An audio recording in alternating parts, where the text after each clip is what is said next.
Lucas Foster, what is up? Thank you so much for taking some time to join the show, man. Yeah, Ryan, thanks again for having me. I'm super excited. Glad to be Yeah, here. dude. Lucas, it's been an awesome year for you. You turned 21. You were nominated to the US Snowboard Pro Team for the upcoming Olympic season. You medaled in a bunch of competitions. You competed in your first X Games in 2020. When did you first realize that professional snowboarding was a possibility for you? Thanks, man. Yeah, I'd say there was never one specific moment, but it was kind of accumulative over time. As I was getting older, from like age 13 and up, like every season would just get better and better, and I was kind of just on like a steady, increase in progression. I was always very like hopeful that someday I would like be at the point where I can ride with these riders. But I'd say in the last maybe 2 years, just kind of getting invited to these bigger contests and getting to kind of hang with a lot of these big pros, that's when I was like, okay, like this is actually going to happen. For a while, it was just like, I hope this happens. It'd be cool if this happens. I don't really know how it's going to happen. Kind of growing up in an unconventional upbringing as a pro athlete, I never had like a clear path of like, oh, this guy did this or this guy did the same thing that I'm doing, so I'm gonna make it. I was like, man, I'm kind of in this, anomaly position. I hope I can make it. But, I did have the right resources, like the essentials to, better myself every day. So that's the stuff that kept me going. Yeah, unconventional is like the perfect term that I could think of because if you look at like a lot of other sports and athletes, it seems conventional is not right because it's like they're still taking the same sport trajectory, but it's generally through their schools, like their school and Hmm. travel. But it's not like you had, you just rode on your school snowboard team, right? I mean, like when did you start snowboarding and when did you really have to make a decision about like how that was going to fit into your schooling? You know, I never even really had a moment where I was like, how do I fit this in? It was like I would go to school and I went to regular school till I was in 10th grade. But like it was so normal for us to be skiers and snowboarders and Telluride. It was Yeah. it got weird when I was older and I was like, I want to be a professional snowboarder because Telluride, we never had like programs that they were never encouraging that necessarily. They didn't have a program of like, you want to be an elite athlete? Here you go, do this program. So I'd say when I was like ninth or 10th grade, that's when I was like, all right, I got to make some tough decisions where like, I need to kind of sacrifice this normal teenage lifestyle if I want to start really killing it on my snowboard. That black and white, but for me, I was kind of all in. It was like I either want to do this 100% or not at all. I didn't want to just be like half in, half out. So yeah, I mean, when I was like Yeah, ninth grade, I how hard was it go to ahead. make that decision to be like, I'm all in? Honestly, it wasn't that hard at all. Like, and I'm really lucky to say that because I know a lot of people that have a lot of struggles with like, kind of having like FOMO. But for me, it was like I was so blessed to find snowboarding and skateboarding and all these things that I really was passionate about at a young age. And there was no question. It was like, this is for me. I had this self awareness of like, okay, this stuff over here does not bring me much joy, but this stuff over here does. So the decision was easy. And it was only hard when like, I would be on my own path, kind of doing my thing, and I'd have these people that I thought were friends kind of hating on what I was doing. And that still Really? happens all the time, like there's people that don't see eye to eye with me on certain things or certain choices that I've made in my life. Like when I started doing online school when I was like 16, tons of parents and my friends, they thought it was like the worst decision I could make. And so there were times where it was tough where I was like, dang, like this sucks. I'm losing friends. All these people are kind of like throwing shade at me. And yeah, that was tough. But, it's like at the end of the day, life isn't about, making people understand you. I think life is all about you understanding yourself. That's all that matters. Yeah. So Yeah, so tell me more about that because 16 is, I mean, man, what a like a formative age to be catching a bunch of shade from like your friends and their parents. And Yeah. it is a bold decision to like you didn't drop out. You actually were like ahead of the curve in this virtual schooling, which is hilarious to say right now that like every high schooler did virtual school in the year 2020, and like Oh, you were totally. doing this years ago, and people were saying, you know, what is Lucas doing? What the heck? Like he practically quote dropped out of school. Yeah. Um, but like, what was that like, and how did you kind of like overcome these other people's opinions about like the choices you were making? Yeah, man, you nailed it on the head. I mean, that's exactly kind of what people were saying was like, "Oh, you dropped out," or "Oh, you got a GED. Well, that's good enough." And I'm like, "No, I finished school. I got a diploma sitting at home." But for me, like, I was so dedicated to my career, or like, to achieving this goal of becoming what I am now, that like what these people were saying, it never phased me. It was more just like this annoying thing that I had to block out and just kind of like accept. And I also had to get to a point where I realized that like not everyone is going to agree with you, and they're not going to like the choices you're making, whether it's because they don't understand it or because they're insecure themselves. This is kind of just life. It forced me to really grow up and like learn how to have empathy for people. So it was, I had to overcome it, but I also like learned a lot just having that experience. And like, it kind of made me just have more maturity, because I was like, hey, like, you don't got to agree with what I'm doing, but this is me. And like, now a lot of these Yeah. people that were talking crap, like, they're all excited for me. So it's ironic, but I kind of always knew that this type of thing would happen. I mean, you got to look at all the greatest athletes in the world out there. There were people that doubted them and people that disrespected their choices. And, that's just life. And Yeah. So let talk to me about this confidence though, because it's one thing to say like, "Hey, I'm good at snowboarding," but it's another to say, "I am going to take my schooling virtual. I'm going to pursue a career as a pro." Because I don't care how good you are at it, there is a lot of dedication and a lot of training that goes into taking you from where you are to where you need to be to compete at a professional level. So where'd this confidence come from, and how did you kind of like really lean into this training to get to where you are? yeah, I'd say like before the confidence built, I knew I was so passionate about snowboarding that like Mm, it didn't it still to this day, it doesn't even feel like training. Like I try to steer away from that word when it comes to snowboarding, just really? because when we're on snow, me and all my friends, we all are having a blast. I'm like I will train in the gym 100%. That's training. But that's like training, like all the stuff I do off my snowboard, it's more you're training for life, and your Mm, snowboarding just indirectly benefits from that. But I was just so passionate about snowboarding and so like sure that this was part of my journey, because snowboarding, it isn't everything to me. There's more to my life than just being a snowboarder. But I knew that this was something that was kind of guiding me to who I'm kind of meant to be in my life. And um, so this like laser focus was more just me like being dedicated to this thing that I loved, and also me being just dedicated to kind of my true calling, and kind of being set on like, all right, I'm gonna become what I'm meant to become in life. And my snowboard has just kind of been like a vehicle. It's taught me so much, and all the experiences that I've gotten to go through snowboarding have really led me to who I am now and who I will be in 10 years from now.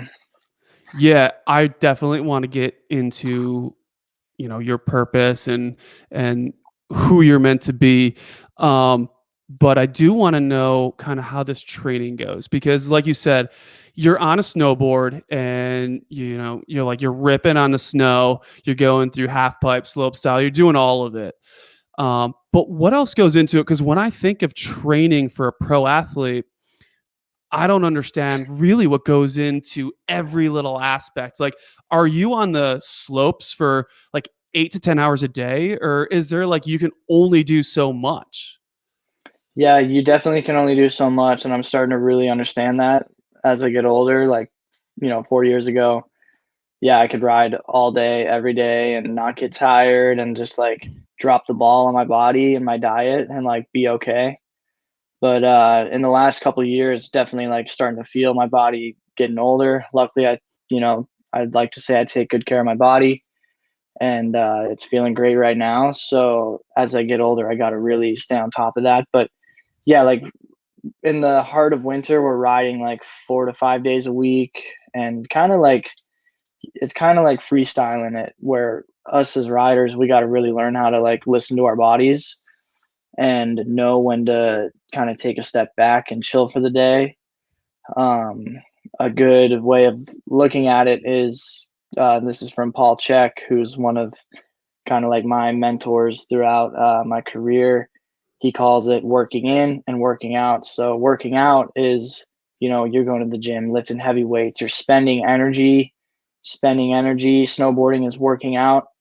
But then there's times where you got to work in, which is when you're, gaining more energy than it took to, or gaining more energy than you spent, doing an Mm, exercise. An example is like, you know, doing some yoga. You're not spending energy, you're gaining more energy than you're spending doing that practice. So I'd say that's like the biggest thing is, you snowboard hard, but you know when to take a step back and chill. And then in the summer, you're just prepping your body for those days, and really kind of, I mean, it goes so deep. Like we could go on and on just about what kind of training we're doing, but it's like for me personally, it's a lot of maintenance work on my body. Like, for me, my muscles are really tight, so I got to kind of get into the deep tissue stuff, constantly yeah. doing that. But I'm also in the gym a lot too, kind of like working and strengthening movement patterns that we use on our snowboards. And then, also your diet and your lifestyle is everything.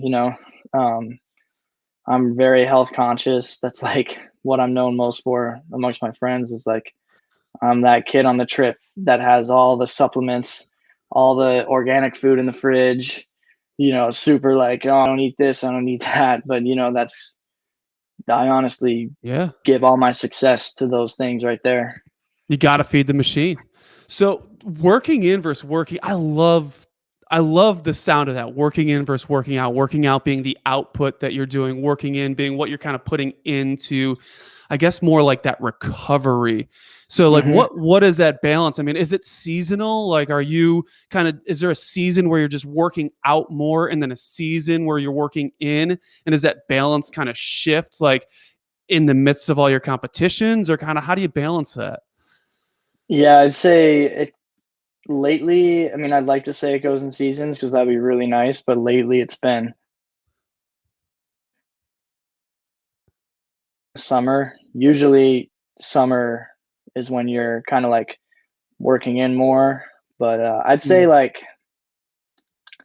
you're doing a fair amount of working out and working in a week for me, but it's more like split into days. So like Mondays, I'll go into the gym and do a heavy lift day, but then Yeah. I wake up Tuesday morning and I'm super sore. Then you're like, okay, today I'm doing some qigong, I'm doing some deep tissue work, I'm doing some base corrective, core exercises, adjusting my diet accordingly to what my body is kind of asking for. It's really just, that's the biggest thing, is you learn how to listen to your body. So many people they just lost touch with how to like, recognize signals from your body and your mind. So it's like some days that'll happen on snow too, where like I'll be at a training camp or something with the US team, and I'll have one hard day snowboarding and be smoked. And I'm like, I need 2 days off, and I need to, completely chill and like do some meditation, do some breath work, do some, there's a whole life outside of snowboarding too that you got to take care of. So it's all about listening Yeah. to your body. But like, I'd say like November is a big working in time for me, where I'm like going deep kind of into my mind, because I mean, I guess you could say I'm like kind of a spiritual person that philosophy, all that stuff really interests me. So that's when I'm like getting my mind kind of prepped for a big winter. And then That's I'd say in like April, I also do that too, where I'm like spending a lot of time just kind of like going deep into my brain and getting kind of clear on what's next. Yeah, so let's get into the mind. So, one of the things that I'm always curious about, especially with pro athletes, is like what's going through your mind the day of a competition? What's going through your mind like when you're in the starting block about to head down the half pipe? Oh man, it's crazy. Like it's always changing kind of, but in the last season, it's like a perfect mix of like yin and yang where you got like these amazing like gratitude, just like full blissful, like I'm so thankful that I'm here. I'm so thankful that I'm getting the opportunity to snowboard and kind of like live out my dream. And then you also got the other side of like, holy crap, this is scary. What if I blow it? What if I fall? What if I get hurt? What happens if I don't get the score that I want from the judges? It's like the perfect blend of like craziness and calmness.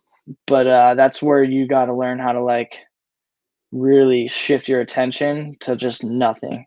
And that's when you kind of get to enter the flow state, which is hard to access. But like, there are a few times this season where like, I've kind of been at the top and I've like found my rhythm of like blocking these thoughts out, and something I kind of just tell myself, and something like just unconsciously I'm telling myself everything's gonna be okay. Like everything, no matter what happens, there's no mistakes. You might land this best run of your life and win the contest, or you might fall and you're going to get the perfect platter of lessons to take away from this day. There's no winning, or no, there's no losing. Like there's no mistake at all. You get the choice to really make every single day a win. So it's like you go crazy for a minute and then you chill out. So As how do you long get as you yourself to realize chill that. out? Like is it like an inner dialogue? Is there like a flip? Is there a trick that you have to go from like this chaos in your mind to kind of steady and zone out to try to get into the flow state? Yeah, honestly, mantras is what I've been doing. I'll write in my journal Really? a lot. I have mantras that I write in my journal, affirmations and stuff. The affirmations I like a lot. I'll just go into just a rampage of like positive affirmations. I'll be up there just repeating to myself in my mind, I'm cool, calm, and collected. I'm cool, calm, and collected over and over and over, hundreds of times up until I'm in the start gate. When I'm putting my board on, getting ready, and I'm starting to go crazy. And like, especially this last season, because there's so much at stake, like with the first Olympic qualifier and like me needing to make the pro team. I'm like standing at the top, like, dude, I'm either gonna like, everything's gonna come together, or I'm gonna say bye. Then I just go into just over and over, like, you know, I'm cool, calm, and collected. My body is built to win. My mind is built to win. Stuff like that has been really helpful for me, at least. And some people it may not help, but for me, Yeah, that it's just like meditation. You get to go into a mantra, something that keeps you focused on your breath. And that's so what is I that do. something you practice? Like is that you said meditation because I know that there's like mantras and meditation. I mean, is that hmm something that like, you're practicing when you're not on the hill so that you're prepared when you get to the starting block? Yep. Yeah. I've been doing some meditation stuff for a couple of years. Um, it's called, I guess the form is Kashmir meditation, and it's kind of rooted in Sita yoga. And it's like, I don't think it's really like based in a certain religion exactly, but yeah, it's pretty much, very simple meditations, but yeah, like certain mantras, certain, I guess, breath work routines and stuff like that. So, meditation has really helped me just learn how to like sit still while in the face of chaos. And same with like honestly taking ice baths in the last year. It's so Really? off topic from yeah, so off topic from meditation, but like that's almost a form of meditation because you get to get in this cold water this freezing cold water and find your breath. And if you can find a really fluid breath in this super crazy state where your body's freaking out, your mind is like, I hate this, and you find your breath, it's like you can really block out all distractions. So like those two things have definitely played a big role in me just learning how to like totally, face my fear in the face and just, crush it. Yeah. So ice baths, that's a crazy concept, because it's exactly what you're saying, right? Like, I would imagine when you hit the start block and you're scared or nervous, or there's some sort of fear in your mind, I would Hmm. imagine that your heart rate is kind of starting to increase, which is exactly what happens like when you get in an ice bath. So to be able to kind of like calm yourself through that breath work to bring that heart rate down, it has to be like the perfect practice. Yeah, honestly, like some people think it's crazy, and like, I'm getting ready to go into my ice bath in the middle of February, and my friend is like, "Oh, what are you doing?" Like, and I'm like, dude, this is kind of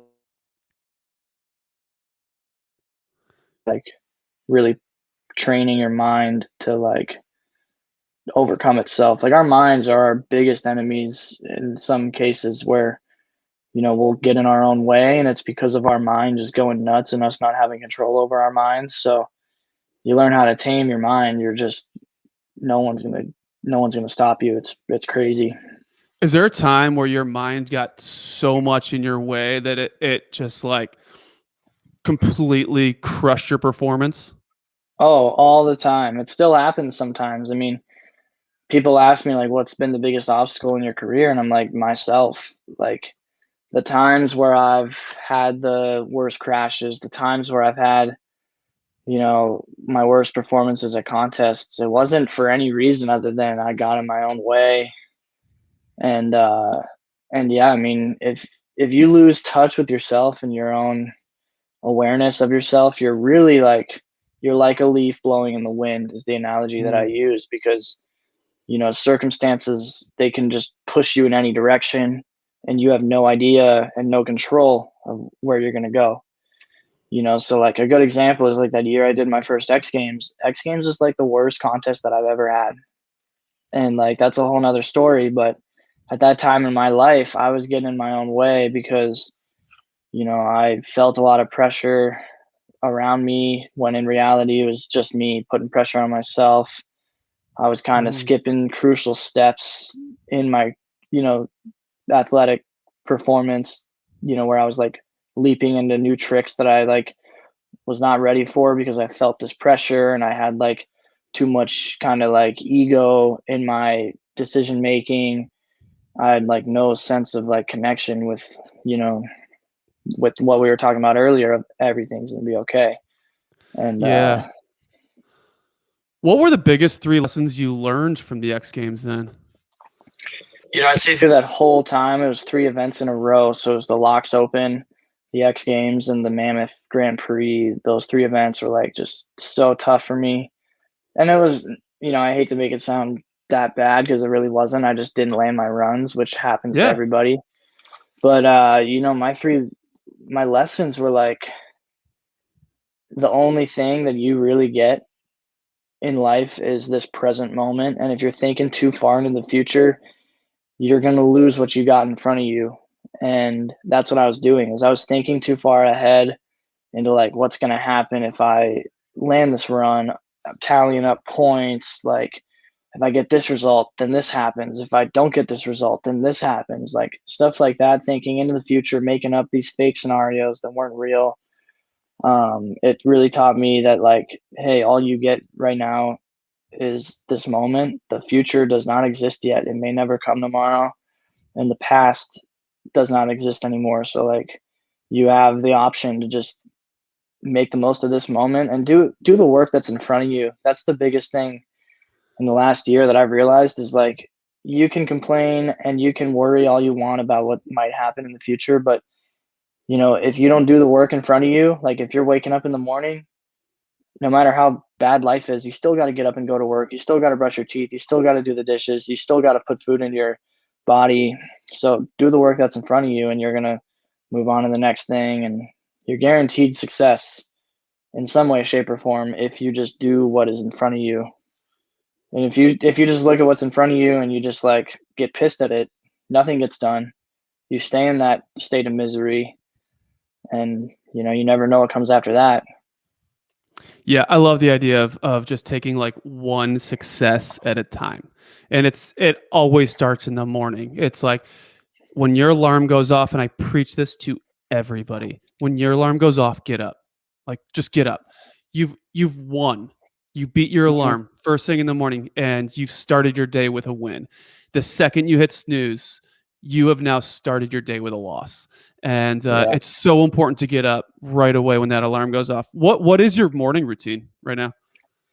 Right now, at this moment, pretty much wake up, drink 25% of my water intake for the day.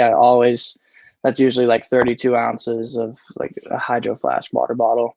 Hmm. Immediately drink some water, kind of like do my mineral intake for the day. I'm like super big with starting the morning with putting the right stuff in my body. So yeah, wake up, water, supplements. Usually, uh, I have a really good red superfood powder Okay. and then a bunch of minerals and a bunch of Chinese herbs that I get from my friend Josh Geeter. And then pretty much like out here snowboarding, it's like you're pretty much waking up and getting ready to go on the mountain immediately. So the Okay. routine, but I mean, I'm pretty good about staying on top of the food stuff, and then also getting a good warm up in from just my body waking up in the morning. So some like Yeah. band So work. are you eating like a good breakfast, or is that something? Because I know like a lot of people have kind of messed with like the intermittent fasting stuff, and like, is there like a staple of food that you're having in the morning? Honestly, lately, I mean, yes, for the most part. Like in the winter, I was always doing pretty much just 2 eggs in the morning, and that was it, because a lot of the supplements that I take give me, like, the perfect amount of nutrients for the day. So the amino acids that I take are from Kion, Yeah. and, that's Ben Greenfield's company, Yep. and those aminos, I mean, those are game changing for me, and those are the building blocks pretty much for everything in having a functioning body for the day. So the aminos like kind of cover me. I don't really do well on a heavy breakfast. So, but like lately out here at Mount Hood, I've been kind of just doing just my drink mix for the day, and then kind of like just doing like kind of liquid fasting where a lot of the food I'm having is just liquid. So like I'll just blend up veggies in the morning, have my aminos. Um, but I've been like maybe once or twice a week, like having a heavier breakfast and stuff. But lately, I mean, I'm always experimenting with food and what works and what doesn't work. And lately, I've been kind of like chill on food in the morning. Yeah, it's crazy to think about because I would imagine you're burning a ton of calories snowboarding as well. I mean, you're spending that much time on the mountain, you're working out, you're doing like breath work and ice baths. Those burn calories as well. So it's Hmm. kind of crazy to think about like, hey, you can get by on like a good mineral greens or red supplement and some eggs in the morning when a lot of people think they need to pound like 1,000 calories of breakfast. Totally. Yeah. And what a lot of people don't get too is it's never really just about what you're eating, more about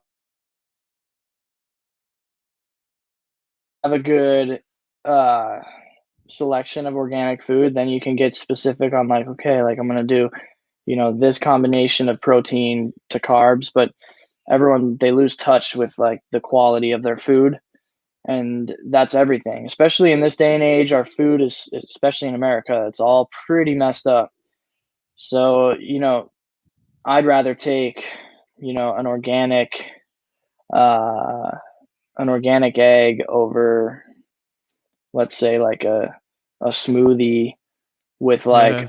a bunch of pesticide sprayed veggies and like blueberries that have just been like pumped with GMOs and stuff. Like you don't get anything out of that. That's just loading you up with a bunch of crap. Yeah, it's crazy. So you said that you had this like unbelievable year turning point in your career. I mean, can you place your finger on exactly like what was the difference in your performance? Like what you did this year that took you to the next level? Yeah, I'd say it all really started in Sauce Fe in October. Um, I really was like on it with my routine. When I was in Sauce Fe, I was really good about the food I was eating, kind of my mindfulness practice. I was meditating regularly. I was journaling all the time. Journaling is huge for me, like doing the affirmations and stuff, and really just having like a clear routine and some discipline. That was everything to me because I would kind of start my day with like a very kind of nice routine. So I was in the mindset of like, all right, I'm staying disciplined today. I'm finding something that I want to do and I'm doing that all day. And I was just getting so much done out there. I was like riding the best I've ever ridden before. I was staying on my own because I had a friend out there that had like owned like a condo and let me Yeah. stay there for cheap. So like I really had my own space to kind of do my thing and like not have to worry about dealing with any people or anything, like just kind of doing me. And I was very kind of like very disciplined. People think that discipline's a bad thing. For me, it's like it's everything to me because when you got discipline, you got freedom in life and you can really like make the choices you want to make. And you're liberated when you have control over your actions. So that was Yeah. definitely big for me. And also It's the just whole like Jocko Willick thing. Yeah. totally, totally. Yeah. And I think it was just natural progression. Like this is kind of what was supposed to happen this season. As long as I uh stayed healthy, I knew that I was gonna have a good season. It was like this is the next step for me was getting these bigger results and landing these bigger tricks. So I was like, just stay on top of your health and keep your mind out of the way and everything's gonna fall into place. So it's just a mix of like staying disciplined and having a good routine and also just yeah, prioritizing your health and your well being so that you can get up in the morning and do your thing and enjoy it. Yeah. What separates like an average snowboarder, like an average pro snowboarder from like a gold medal snowboarder? I'd say that the gold medal snowboarder is always doing something different than the average snowboarder. I see this all the time today where so many kids out there, like at the top of the half pipe here at Mount Hood, there's like 40 kids probably like from ages like, 5 to like 30. It's crazy. I mean, Sean White's up there. He's like 34. And, he, a lot of these people, you look at them and they're doing the same thing. Everyone's like got the same coach doing the same kind of routine. And there's like those 3 or 4 riders that have a different routine than everybody and are doing something different in their process.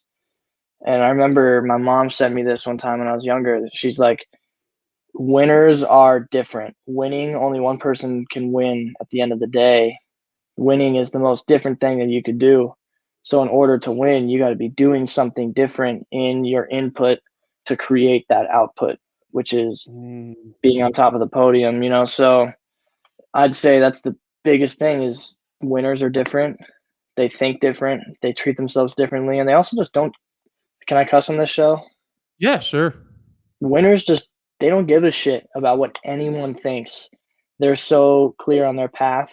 The consistent winners, because there's people that, win one time and then they, totally blow it at the next contest or the next couple Yeah. contests. The consistent winners, they have a different routine than everybody. So what are you doing differently from other professional snowboarders? Um, I go to bed pretty early. I eat really well, which 21-year-olds kind of don't understand that, some of them at least, which is fine. I get it. Like I love eating junk food. I just know that my body doesn't like it at all and I can't really do what I want to do on my snowboard if I'm eating like crap. So I'm kind of like doing a lot of these things that like an old person would do, like, drinking tea before bed, getting to bed at a decent hour, waking up early, like but I'd say the different things that I'm doing is like like doing all sorts of different like outside or what am I trying to say? Like cut this out for a second if you edit this, but like That's fine. That's fine. I'm pulling value from all sorts of different things outside of snowboarding and applying it to my snowboarding. I'm not like sitting here like, oh, I'm a snowboarder, so all I got to do is just go snowboard today. I'm like, I'm a Yeah. snowboarder and I'm going to learn how to like, you know, get value from like a veteran and their mindset and apply it into my snowboarding. I'm going to learn how to like use the focus of like a martial artist or Bruce Lee, and how can I apply that to my snowboarding. I'm always searching for different things of how to like better myself, and it doesn't matter what it is or how stupid or silly it is. There's so many things that that I'm doing that people are like, why are you doing this, why are you eating this, why are you doing that? And I'm like, well, I'm able to pull the value from it and leave the stuff that isn't valuable behind. That's an awesome answer. That's a really profound realization for someone that's 21 years old and kind of like in the career you're in. What's the biggest lesson you've learned from outside of snowboarding? Oh man, from outside of snowboarding, just in my own life. Yeah. That's so tough. These questions are so hard because there's so many things, but I've really realized, because I don't want to say the same thing that I said on the podcast that I did last week, You can say whatever you want though. but I'd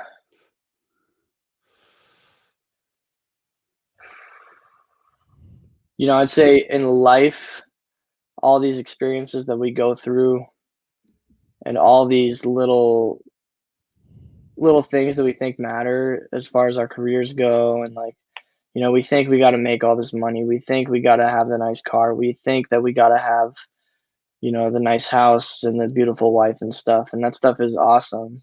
We all want that, but at the end of the day, like, all these things that we want really kind of, it's our higher self or whatever you want to call it, kind of telling us like, you need this in order to become this. Like, I know for me, like when I was younger, I was like maybe 12 or 13 thinking I need to be a pro snowboarder, but why? And then when I'd ask myself that question, it would be so that I could be someone that I like when I go to bed. And then Mm, I kind of realized that, like, okay, everything in life is so that we can become someone we like and kind of have qualities and values and character that we actually like. So for me, it's like I've started to realize that all this stuff that we think matters and all these like, you know, like, you know, like becoming someone of character, someone that's actually giving something to the world. I'd say that's the biggest thing that I've learned. Um, it's that's about great. being a human being rather than a human doing. Like if you're just taking from the world and you're not being someone that's able to like draw or like just magnify greatness into the world and give people hope and give people love and give people, you know, kind of just hope in life, like you're not doing anything. You can't bring your money to the grave, but you can bring who you were being to the grave. That's so true. That's so true. So understanding that 10 years from now, you're going to be 31. When Hmm. you reflect back on your 20s, like what do you visualize for your life at 31? What have you accomplished? Who are you? Where are you? When I'm 31, I will hopefully be kind of slowing down in this phase of like spending energy and doing all these crazy things on my snowboard and my skateboard and stuff. I would have hoped to be walking away from that slowly. I'm always going to snowboard, I'm always going to skate, but my ideal uh result at like age 31 is being more of a leader in these sports, and also just kind of like sharing my story with people and kind of becoming more of a mentor to other people.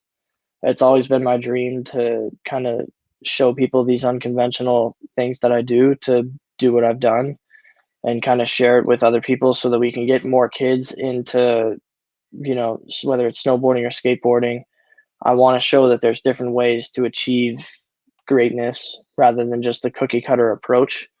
So when I'm 31, yeah, hopefully I'm, slowly kind of slowing down with this stuff and becoming more of just someone that's giving back. Um, Yeah. That's cool. So I actually have some friends who their kids are like on the freestyle teams in some of the hills out here in upstate New York. So think about yourself at 31. Like, what are the ooh. three things that you would? Don't be afraid to be different and do different things. High school is not where your life is going to end. A lot of kids out there, they are like, 16 years old, like, I just got to live life. And I'm like, dude, you're not 80 years old. Like, you got a lot of life ahead of you. Make good choices now. Like, so many people miss that. They're like, oh, like I'm a junior in high school, or like I'm in college. I need to like go as hard as I can. But like, what if you kind of take a step back and maybe set yourself up for like 10 to 20 years of living a beautiful life, and starting a family and doing all these different things if that's what you want to do, and like living this baller life because you made different choices when you were younger. So yeah, like, Mm, remember there's, yeah, you can go hard and party in high school and be like everybody else, but you're probably just gonna like end up just like everybody else when you're 25. So, you know, when you're in high school, remember you're probably going to live up until your 70s or 80s. So, like, set yourself up for a dope life and don't be afraid to do that at least. Everyone make their own choices. Doesn't matter to me. But I think that was kind of my mindset, as I'm like, I want to set myself up so that I can kind of be independent and be kind of living my own life when I'm 21, so that I can like be living a dream that I enjoy every day. And then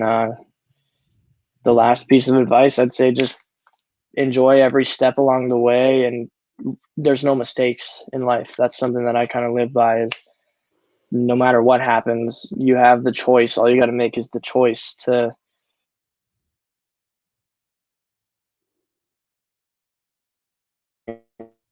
injury. You can sit there and you have the choice to learn from that and yeah. become a stronger person. And I mean, man, I look back to like the most transformative times of my life, it was always after something bad happened. Mm. So there's no mistakes. Like, look at your life as a blessing every day, no matter how bad it is. And then you're really like, anything could happen to you and you're going to be all good and you're going to become a better person every day. Oh man, that's such a great thing that I think everybody needs to understand. Um, what are 3 to 5 daily habits that are non-negotiable in your life?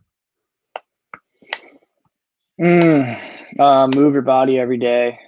Move your body and go outside. Like, this is kind of another discussion, but like, humans come from the earth, and having this connection to the planet Mm, is so important in my opinion. I mean, anytime I go outside, and like, especially out here in Oregon, it's been so warm and there's so much beauty here. It's so green. The water's amazing. Like, all the river spots we've been going to, it's made me just realize like humans are meant to move their bodies and like explore this planet. So get outside and move every day. It's what you're built to do. Um, Breathe every day and learn how to breathe properly, because your breath is the first thing you do when you enter this world. So, really kind of take like 5 to 10 minutes every day to like get some really fluid, deep breaths every day. It's so important, because then you really like, that opens up a whole nother door of possibilities. It's like, when it comes to human potential, if you learn how to breathe properly, it sounds crazy because everyone's like, oh, I'm breathing all the time. But I'm like, yeah, but do you know how to breathe properly? how do you breathe Um, properly? Trying to learn how to breathe through your nose, inhale through your nose and breathe deeply rather than in your diaphragm and in your throat. I mean, we have so much tension in our throats and in our chests and up here in our faces because we're so in our heads all the time. We're never like, anytime you tense up, if like a sketchy situation is happening, if you notice, you're going to start choking up here, Mm, and you're going to be breathing kind of from your heart rather than deep into your diaphragm and deep into your stomach. And like, some people say just breathe into your balls, and then you fully relax, your body changes, kind of the way that like your voice changes too. Like, when you're all choked up, you're going to start, Yeah. losing. It's crazy. Like when you start being aware of your breath, oh my gosh, I remember my first time like learning about this stuff. I was blown away. So, So um, is that something where you're like in competition and you're kind of like you catch yourself breathing through your mouth or whatever because you're like gasping for air and then you have to like kind of correct yourself? Is there like a self-correction you use in competition for your breath? yeah, for sure. Oh yeah, all the time. I mean, this happens every day, whether it's in competition or you're talking to someone of like influence or something or of authority and you get scared, like you feel everything up here tense up and your breathing starts to get all quick and you lose total control over your breath. I literally just walk away and I just super deep. I do like box breathing. That's a good one to Okay. do. So Box kind of, breathing. yeah, 4 seconds inhale, breathing deep into your stomach, deep as you can go. Hold for 4 seconds, exhale for 4 seconds. Um, I've heard of but that. like, I don't know. Is that Wim Hof or is that something from? I think Wim Hof has like a form of box breathing. I learned that Okay. just from Ben Greenfield and Oh, okay. his like cold shower routine. I learned how Yeah. to box breathe from that. But Wim Hof is a great example of someone that you can learn from if you want to learn how to really breathe properly. I mean, he's like the breath guy. So, Yeah. And the ice but guy, like right? The ice man. the ice guy, yeah, exactly. Like he uses his breath to handle the cold. So, yeah. So number two is breathing, and then three, um, gratitude is a big one. Like before I go to bed, I always am kind of going through in my mind.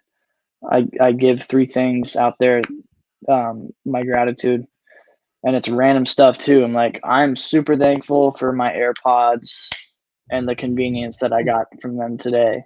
I'm super thankful for, you know, the spicy avocado hummus that I had to. I'm super for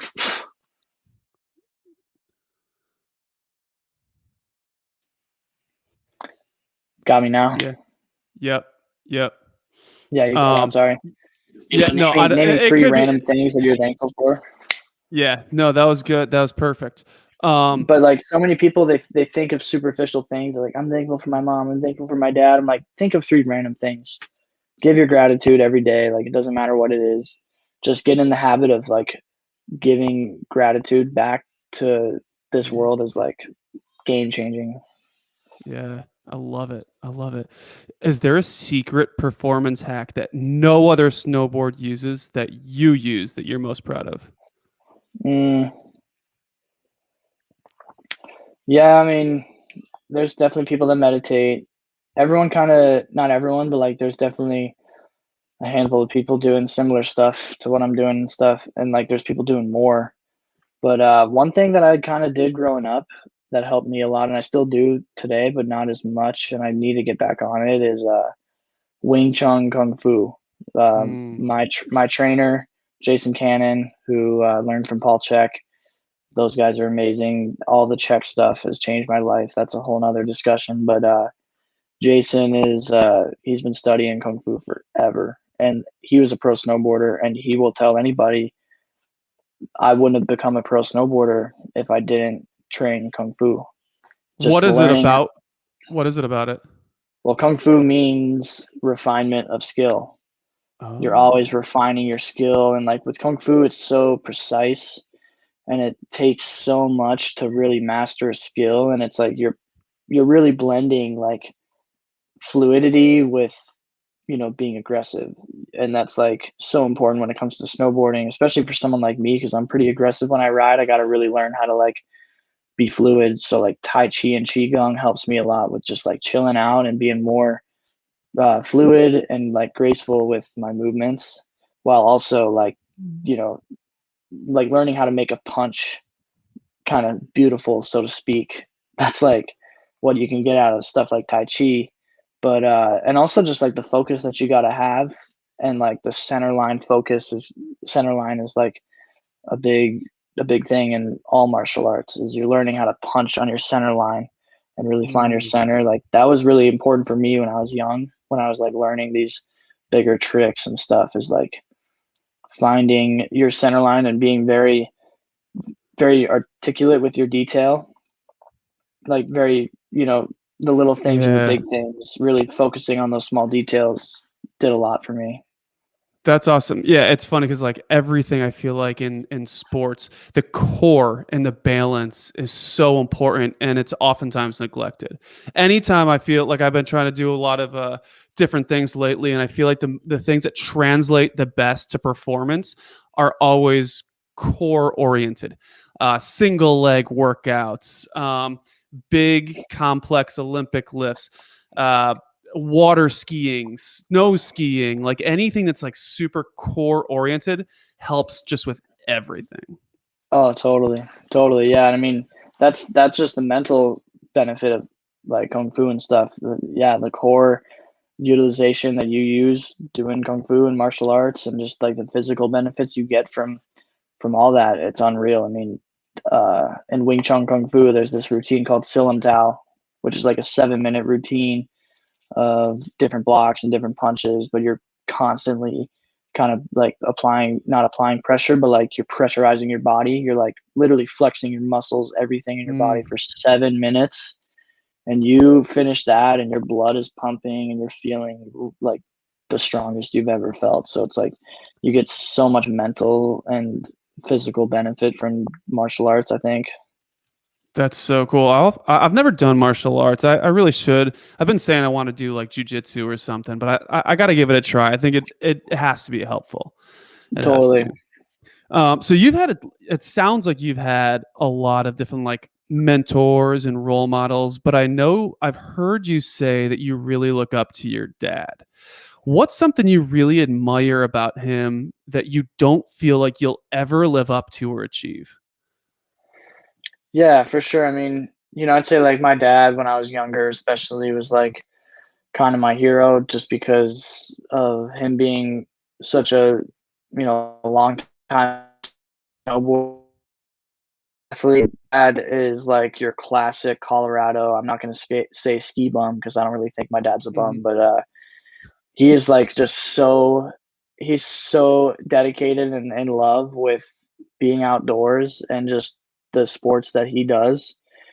I really admire that he's able to just snowboard and like mountain bike and run the way he does without kind of like without ego. Like he pushes himself and he goes hard and stuff, but like he's not trying to like be a pro snowboarder or anything. And for me, like it's Yeah. hard for me because I'm competitive and I like how he's not that competitive and how he can just like snowboard and kind of snowboard the same mountains. Not the same mountains. He's always doing new stuff, but like he's lived in Telluride for 25 years and he's been kind of snowboarding these mountains for 25 years and he still loves it just as much as he did when I was like 2 years old. I know for me, like I want to get to that point where I'm able to like kind of chill out and not have to like travel the world and like constantly learn a new trick to like feel like I'm, content. So I'd say that's cool. And like, that's something I can live up to. I'm not going to like, I don't really think that my dad is necessarily doing anything that I can't live up to, but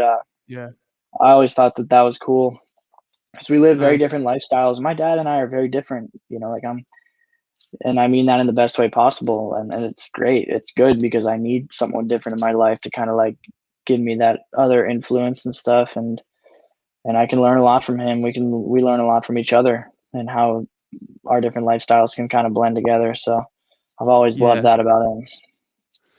About like pro snowboarding, this is something that I've always been curious about when it comes to individual sports, like a sport where you're on a team, but you still compete individually. Like, how do you Mhm. balance the inner dichotomy of like cheering for your teammates and maybe especially like in the Olympics or another, event where you're competing for like maybe the US, right? Like, Mhm. how do you balance the dichotomy of cheering for your teammates and wanting to succeed at the individual level? Man, I mean, that's what's cool about snowboarding is like the roots are so revolved around community. Like my friends and I, we all stay together. We film each other, learn new tricks. We encourage each other all the time. Like there's never a time where we're like looking at each other like, I hope he doesn't land his run. We always are up at the top, like hyping each other up, and we're excited if one of our friends wins and stuff.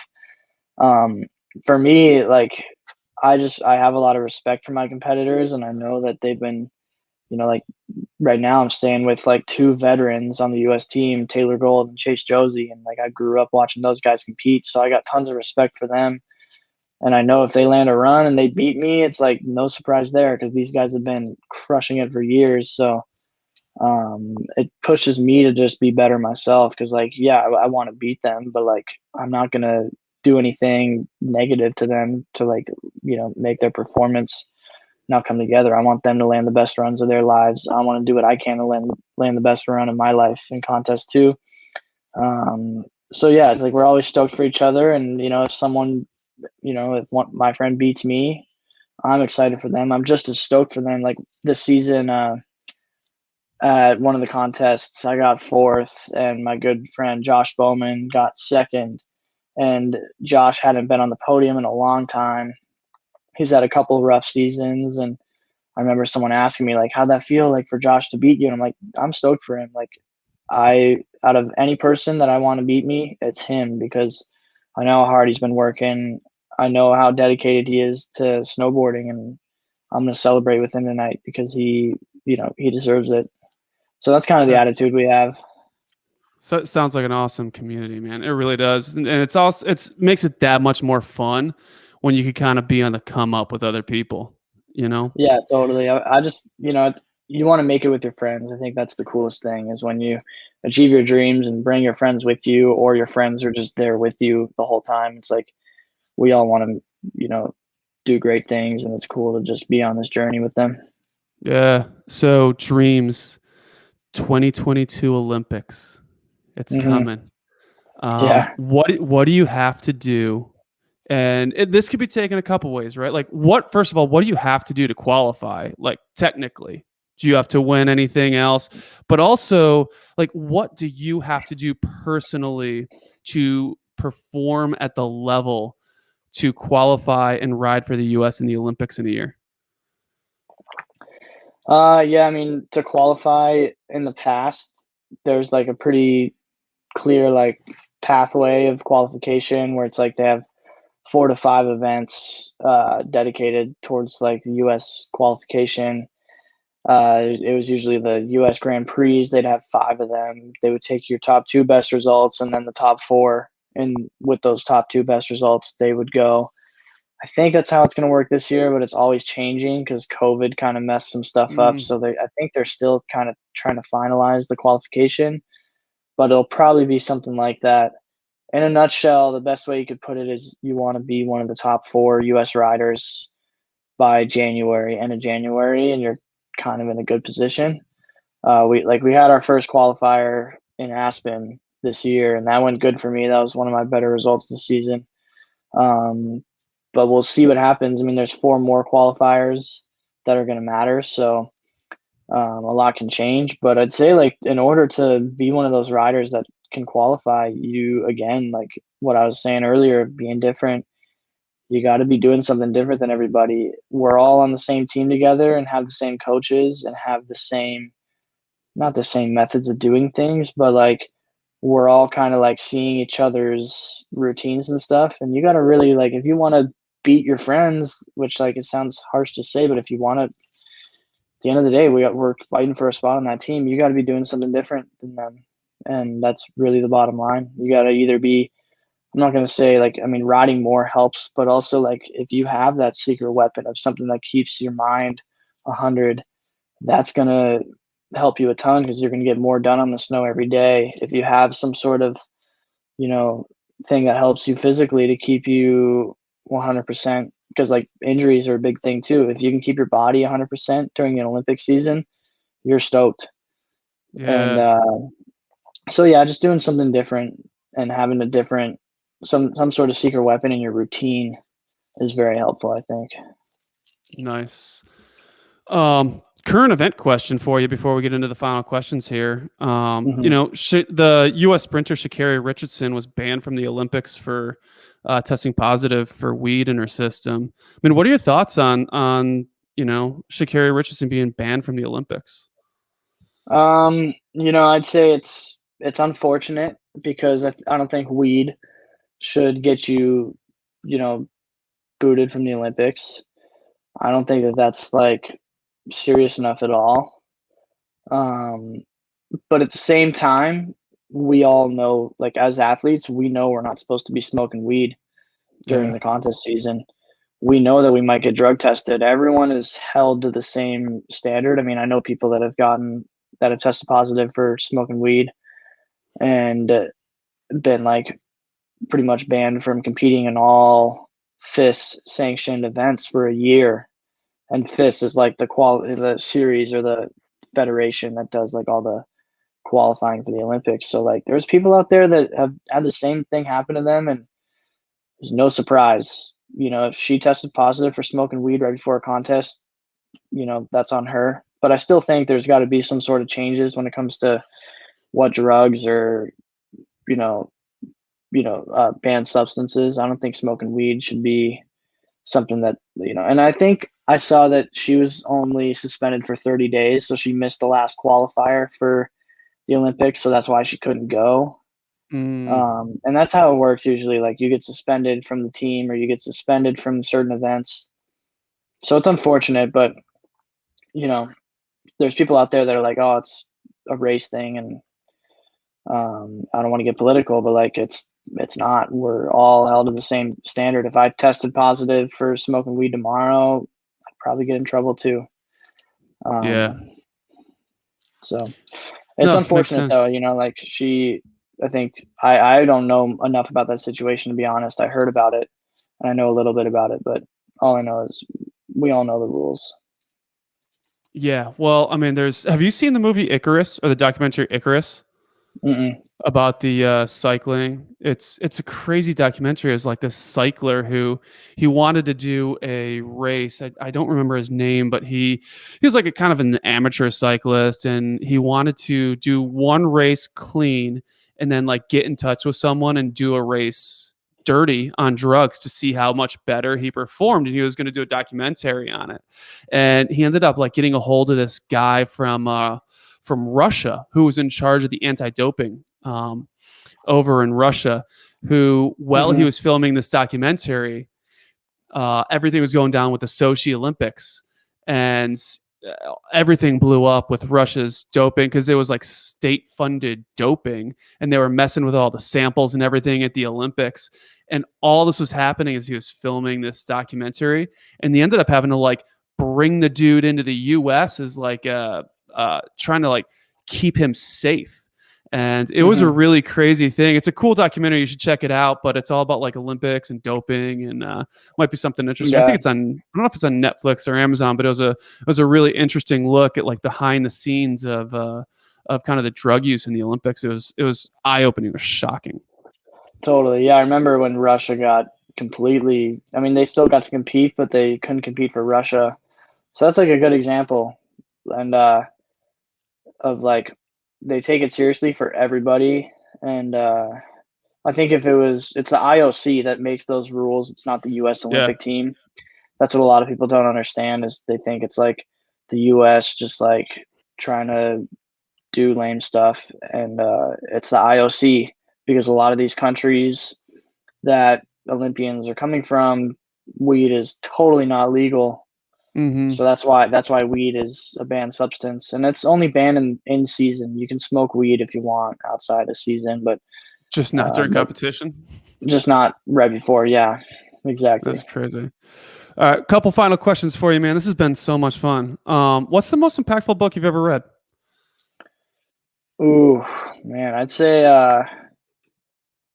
The Code of the Extraordinary Mind was great, and that's by Vishen Lakiani, I think is how you say his name. He's the owner of Mind Valley, and that was great. I was like 16 when I read that, and it just kind of taught me how to like look at life without all these.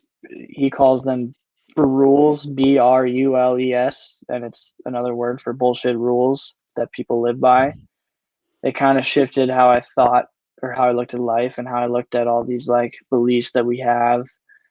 That was a great book, and I've read that several times over and over. Um, I'll have to check that out. I haven't read that yeah, book. it's great. And then honestly, like I don't read enough. I need to read more. I've been pretty good about audiobooks lately, but yeah, that was a great book. I think every person should read that book. And The Daily Stoic is good too.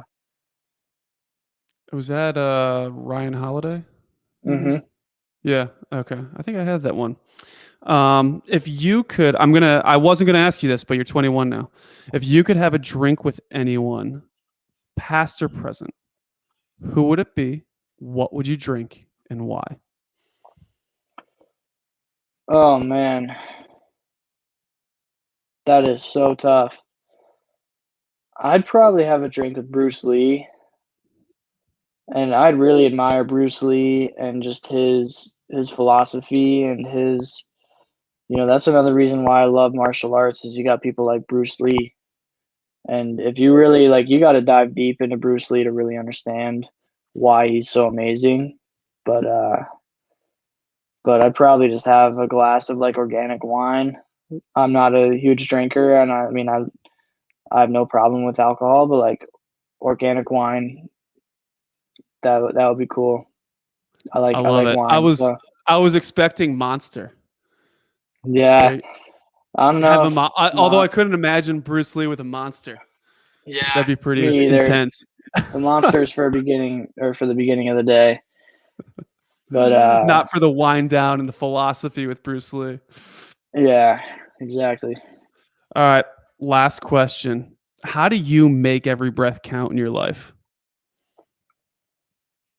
Man, I mean, to make every breath count, you stay present and you do the work that's in front of you. That's, like after I'm done with this interview, I got to go and put some good food into my body, and I'm going to make sure that the food that I'm putting in my body has, some sort of uh like meaning to me and is going to fuel me properly, and I'm going to be doing everything that I do rest of the day. I'm going to do my best to make achieve. That's the best way to make your breath count. And having intention in every single breath you take and every action you take in life is everything. If you don't have any intention or any direction, you're going to be wasting a lot of breath on nothing, and life's just going to throw random crap at you if you don't have any direction or any guidance. And I'd say that's how you can make every breath count. I love it. I love it. Lucas Foster, thank you so much. Man, how can people find you, get a hold of you, support you? I mean, this has been such a fun conversation. How can people get a hold of you, man? Yeah, Instagram, Lucas Foster _ I use Instagram a lot. You can hit me up anytime on Instagram too, DM. I check my requests, and I love, kind of talking to people on social media, pretty much about anything. And if people want to support what we do, I'd say, you can, if you want to support Olympians and stuff, you can donate to the US Ski and Snowboard team and donate to the snowboard half pipe team, because we could use some more funding to keep us kind of moving in the right direction. And then go buy a snowboard too. That's another great way to support us is get on a snowboard, because then you not only help us, but you can become kind of like a part of the community. So anything you can do to kind of help snowboarding and help athletes, it goes a long way. And Awesome. All those links will be in the show notes, and people will be able to check out your Instagram. Dude, your Instagram is the greatest Instagram handle in all of Instagram. The stuff that you guys post with your GoPros and just the tricks you're doing, it's just high quality video. Dude, it is so cool to look at. It is my favorite Instagram to follow. So go check him out, Lucas Foster. Lucas, dude, you are destined for greatness this year. I know this is the year of Lucas Foster, and I cannot wait to catch up with you and just watch your career take off as it already has, man. Thank you so much. I really appreciate it. And all my best, man. Thank you, Ryan. Appreciate it. That was awesome.